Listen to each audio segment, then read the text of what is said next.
Halo teman-teman, balik lagi dengan Icebim di sini. Di video kali ini, gue akan bahas teori apakah kerajaan kuno justru merupakan antagonis atau pihak yang jahat pada saat abad kekosongan. Jadi sebenarnya Joy Boy ada di pihak 20 kerajaan yang beraliansi menjadi pemerintah dunia untuk membantu mereka melawan kerajaan kuno. Gue akan kasih beberapa opini gue di sini sekaligus ngajak kalian diskusi. Jadi kalau kalian punya pendapat lain bisa komen di bawah ya. Sebelum mulai, jangan lupa like dan subscribe dulu yuk kalau kalian tertarik dengan info detail dan teori-teori soal One Piece. Yuk kita mulai pembahasannya. Pertama-tama kita perlu paham dulu nih konsep baik dan jahat yang ada di One Piece ataupun di dunia nyata. Baik atau jahatnya seseorang tergantung sudut pandang masing-masing. Di sini gua akan ambil contoh Doflamingo sebagai salah satu dalam tanda kutip penjahat di One Piece. Kita semua tahu bahwa Doflamingo melakukan kejahatan karena ingin balas dendam. Ketika masih kecil, dia dan keluarganya disiksa oleh warga biasa karena Doflamingo dan keluarganya merupakan mantan Celestial Dragon.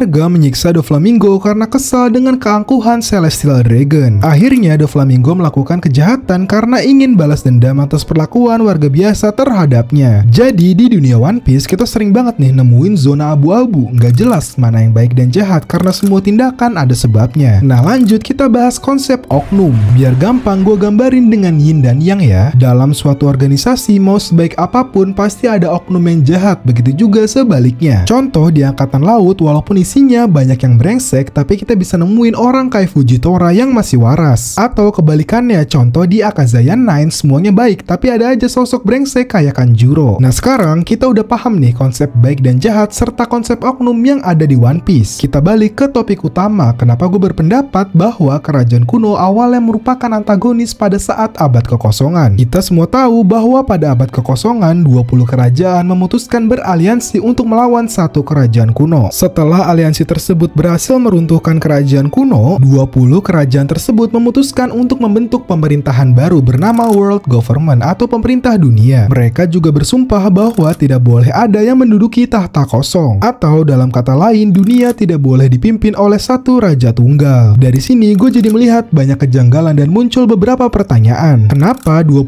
kerajaan ini harus membentuk aliansi untuk menyerang kerajaan kuno? Dari sini gue mikir kayaknya nggak mungkin 20 kerajaan sepakat untuk menyerang satu kerajaan kuno kalau kerajaan kuno ini nggak melakukan kejahatan. Nah pada chapter 1066 kita dapat info tambahan dari Shaka. Dia mengatakan bahwa kerajaan kuno ini merupakan kerajaan yang sangat maju dan juga makmur. Bahkan menurutnya kerajaan kuno memiliki teknologi yang mirip seperti yang kita lihat di Egghead sekarang. Gua jadi punya asumsi di sini. Apakah mungkin kerajaan kuno pada saat abad kekosongan melakukan korupsi dan memonopoli dunia hingga mereka bisa menciptakan kerajaan yang super maju dan makmur seperti yang kita ketahui sekarang. Oleh sebab itu 20 kerajaan geram dan memutuskan untuk meruntuhkan kerajaan kuno untuk memutus dominasi dan keserakahan mereka. Kasus korupsi dan keserakahan bukan hal yang baru di One Piece. Sepanjang cerita One Piece kita juga sering banget lihat contoh banyak kasus keserakahan yang sangat dikaitkan dengan korupsi dan kejahatan lainnya. Mungkin awalnya ini yang menjadi alasan kenapa 20 kerajaan bersumpah bahwa tidak boleh ada yang menduduki tahta kosong. Mereka takut ketika ada pemimpin tunggal atau raja dunia, hal ini akan memicu monopoli dan korupsi seperti yang dilakukan kerajaan kuno. Nah, tapi ingat, ini One Piece, nggak mungkin konfliknya sesimpel itu. Pertanyaan selanjutnya, kalau pemerintah dunia ada di pihak yang baik, kenapa mereka sangat menutupi abad kekosongan? Kalau kita ngomongin suatu kerajaan, terutama kerajaan kuno, aturan-aturan dan prinsip biasanya sangat dipengaruhi oleh raja atau penguasa tertinggi. Kalau kalian perhatiin pada tragedi di Ohara, Angkatan Laut hanya mematuhi aturan yang sudah dibuat, yaitu basmi semua orang yang meneliti tentang abad kekosongan. Mereka bahkan gak ngerti alasannya apa, mereka hanya patuh oleh aturan yang sudah dibuat. Nah, kalian tahu kan siapa penguasa tertinggi yang ternyata diam-diam menduduki tahta kosong dan melanggar sumpah 20 kerajaan? Ya benar, Imu. Imu adalah antagonis sebenarnya di sini, bukan seluruh pemerintah dunia. Imu adalah orang yang membuat aturan untuk membunuh siapapun yang meneliti abad kekosongan dan menjadi parasit pada saat perang di abad kekosongan. Oke, sekarang gue coba jelasin lebih detail teori tentang sebenarnya apa yang terjadi sih pada abad kekosongan untuk menjawab pertanyaan-pertanyaan kita sebelumnya. Di sini gue akan pakai teori paralel yang mencocokkan karakter Imu dengan Doflamingo. Hal ini gue lakukan karena banyak banget bukti yang menunjukkan adanya kemiripan di antara mereka berdua. Dahulu sekitar 900 tahun yang lalu, keluarga besar Doflamingo, keluarga Don Quixote memerintah Dressrosa. Di bawah pemerintahannya dahulu Dressrosa diketahui sangat kaya dan juga makmur. Tetapi brengseknya mereka memperbudak kaum kurcaci untuk memperkaya ayah mereka. Setelah keluarga Don Quixote pindah ke Merijoa dan menjadi bangsawan di sana, Dressrosa diambil alih oleh keluarga Riku dan Kurcaci yang sebelumnya menjadi budak dibebaskan. Ketika Doflamingo sudah dewasa, dia kembali ke Dressrosa dan memfitnah Raja Riku agar keluarga Don Quixote bisa kembali berkuasa di Dressrosa. Di bawah kekuasaan Doflamingo, perbudakan atas kaum Kurcaci pun kembali terjadi. Nah, apakah mungkin hal yang terjadi pada abad kekosongan mirip dengan tragedi di Dressrosa? Dahulu ada oknum di kerajaan kuno yang melakukan monopoli, korupsi, perbudakan yang membuat mereka sangat kaya. Lalu Joy Boy membebaskan para budak tersebut dan bertarung bersama 20 kerajaan untuk menjatuhkan kerajaan kuno. Jadi di sini konteks Joy Boy berubah. Joy Boy bukan ada di pihak kerajaan kuno, tapi ada di pihak 20 kerajaan yang sekarang menjadi pemerintah dunia. Oleh sebab itu, Joy Boy atau Nika sangat terkenal di kalangan budak karena pada saat abad kekosongan, Joy Boy berhasil membebaskan budak dari kerajaan kuno. Setelah mereka berhasil menjatuhkan kerajaan kuno dan membentuk pemerintah dunia, tiba-tiba ada oknum jahat dari kerajaan kuno yang diam-diam masuk ke pemerintah dunia. Oknum tersebut melanggar sumpah menjadi raja tunggal dan melakukan kejahatan yang sama. Oknum tersebut adalah Imu. Nah, Lily dan Joy Boy secara tidak sengaja mengetahui hal tersebut. Hal ini yang menjadi alasan kenapa Lily memutuskan untuk tidak bergabung menjadi bangsawan pemerintah dunia dan tinggal di Merijoa. Karena Lily mengetahui ada pihak kerajaan kuno yang masuk dan diam-diam melanggar janji menduduki tahta kosong. Lalu Lily bersama klan Kozuki memutuskan untuk membuat poneglyph untuk menyebarkan informasi tersebut ke seluruh dunia. Karena hal tersebut, Lily dibunuh oleh Imu. Hal ini sangat mirip dengan tragedi di Dressrosa yang gue jelasin sebelumnya, ketika Doflamingo diam-diam memfitnah Raja Riku untuk kembali berkuasa di Dressrosa. Kejadian ini juga sangat mirip dengan tragedi pembunuhan Raja Alabasta King Cobra. Setelah King Cobra mengetahui keberadaan Imu sebagai raja dunia, dia langsung dibunuh. Peran Sabo di sana mirip dengan peran poneglyph pada zaman Lily, yaitu menyebarkan informasi ke dunia bahwa selama ini ada oknum yang diam-diam melanggar sumpah pemerintah dunia dan menjadi raja tunggal, yaitu Imu. Makanya kalau kita lihat pemerintah dunia sekarang, mereka kejam banget juga, korupsi, perbudakan, monopoli, dan lain-lain. Karena ternyata pemimpinnya dari kerajaan kuno juga, yaitu Imu. Bahkan bisa jadi menurut gua, Gorose juga ternyata berasal dari kerajaan kuno. Oleh sebab itu, asal-usul mereka nggak jelas, kita nggak tahu mereka dari keluarga apa. Jadi kalau gue bisa simpulin, Joy Boy bersama 20 kerajaan yang membentuk aliansi awalnya memiliki niat baik, yaitu bersama-sama menjatuhkan kerajaan kuno yang saat itu menjadi penguasa tunggal dan melakukan banyak kejahatan hingga menjadi sangat kaya dan maju. Tetapi setelah kerajaan kuno berhasil dijatuhkan, masih ada oknum yaitu Imu yang tersisa dan diam-diam masuk dan menjadi penguasa tertinggi di pemerintah dunia sekarang. Lily diam-diam mengetahui hal tersebut dan membuat poneglyph dan menyebarkannya ke seluruh dunia. Karena hal tersebut, mereka berdua dibunuh oleh Imu, mirip seperti kejadian King Cobra. Gimana menurut kalian tentang teori ini? Masuk akal nggak? Coba komen ya. Share juga kalau kalian punya teori lain tentang abad kekosongan. Terima kasih sudah nonton video ini. Jangan lupa like, comment, share, dan subscribe supaya gue makin semangat bikin video.